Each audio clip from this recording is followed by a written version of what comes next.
Jeste li se naspavali? Jesmo. Jeste li šta sanjali? Ne. Niko ništa nije sanjao. Sanjao sam crno. Jesi crno sanjao? I ja sam samo crno. I ja. A danas ću vam pročitati priču o kraljevom snu, pa ćemo čuti. Može. Jedne noći egipatski vladar usnio je san.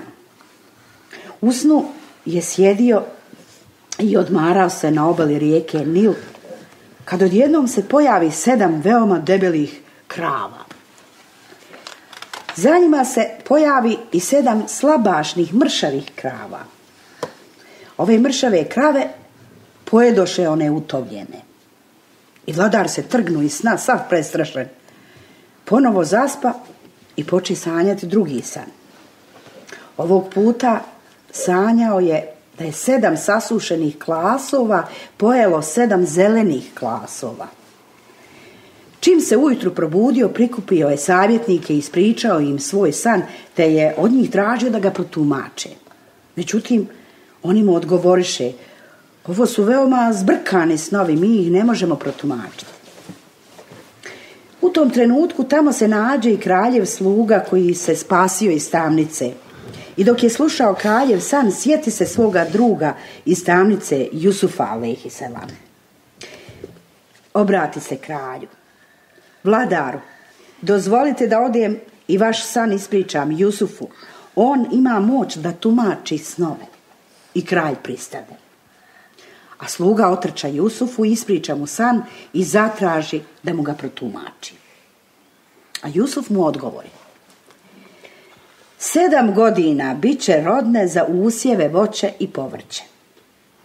Drugih 7 godina potpuno suprotno, bit će neplodne. Prvih 7 godina provedite tako što ćete puno raditi, saditi i ubirati. Od proizvoda koristite koliko vam bude potrebno, a ostalo skupljajte u skladištima. I čovjek otrča nazad kod kralja i ispriča mu šta mu je Jusuf protumačio. Ovo se svidje kralju i poželje da izvuče Jusufa iz tamnice. Međutim, Jusuf odgovori: ako kralj ne prihvati da sam nevin, ja odavde nipošto ne izlazim.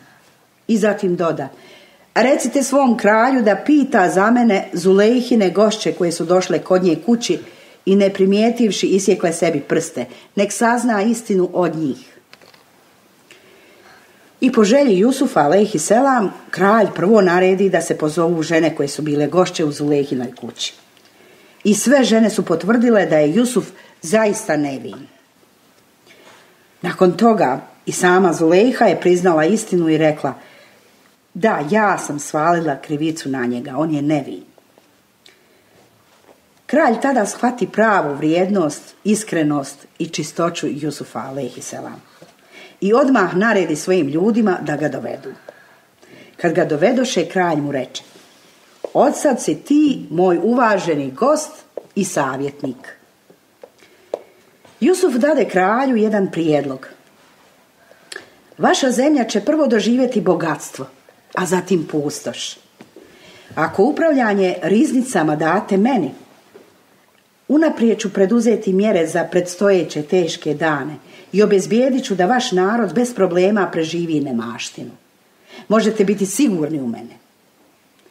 I kralj je to isto želio i rado je prihvatio Jusufovu ponudu. Odsad si ti moj savjetnik kome najviše vjerujem. I baš kao što je Jusuf alejhiselam najavio u svom tumačenju sna, u zemlji je nastupilo neviđeno blagostanje i beričet. Polja koja su davala malo usjeva sad su davala mnogo više. Dobijeno je više pšenice nego što je bilo potrebno, pa je višak skupljan u skladištima. Međutim, nakon 7 godina nastupila je velika suša i ništa nije rađalo. Zahvaljujući Jusufovim savjetima, hrane je bilo dovoljno za sve i niko nije bilo gladan. Ljudi iz svih krajeva su dolazili u glavni grad i uzimali pšenicu. A pšenice je bilo dovoljno za sve ljude u Egiptu, pa čak i za druge zemlje. Jusuf alejhi selam se lično brinuo o ljudima koji su dolazili po namirnice i vodio računa da im se ne učini neka nepravda. Dok je vrijeme tako prolazilo, jednoga dana pojaviše se Jusufova braća da traže namirnice. Međutim, oni nisu prepoznali Jusufa, koga su svi na vladarovom dvoru voljeli. Ali Jusuf je njih prepoznao čim ih je ugledao. I upita ih, koliko vas je? A oni mu odgovoriše, nas je bilo 12 braće. Jedan se izgubio, a drugi je ostao sa našim ocem.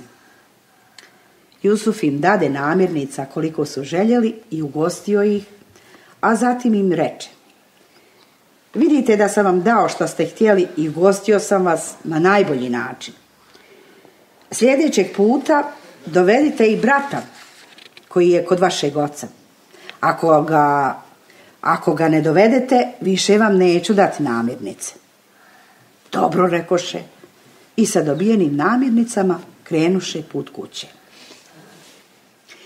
Kad 10 braće odoše od Jusufa, vratiše se ocu Jakubu alejhi selam i ispričaše mu šta se desilo. Ako sljedećeg puta Benjamina ne pošalješ sa nama, egipatski vezir nam više neće dati pšenicu, rekoše. Molimo te, dozvoli nam da ga povedemo. A Jakub alejhi selam se žestoko usprotivi. Pa zar ćete sad i Benjaminu da uradite ono što ste Jusufu uradili? Neću vam dopustiti. Sinovi su molili i preklinjali oca. Zakleli su se da će brata čuvati ko oči u glavi. I na kraju Jakub pristade. Dok ih je ispraćao, upozori ih riječima. Sinovi moji, u grad uđite na različita vrata. Ako slučajno upadnete u nevolju, ne daj Bože, nemojte svi da stradate. I 10 braće sa bratom Benjaminom krenuše na put.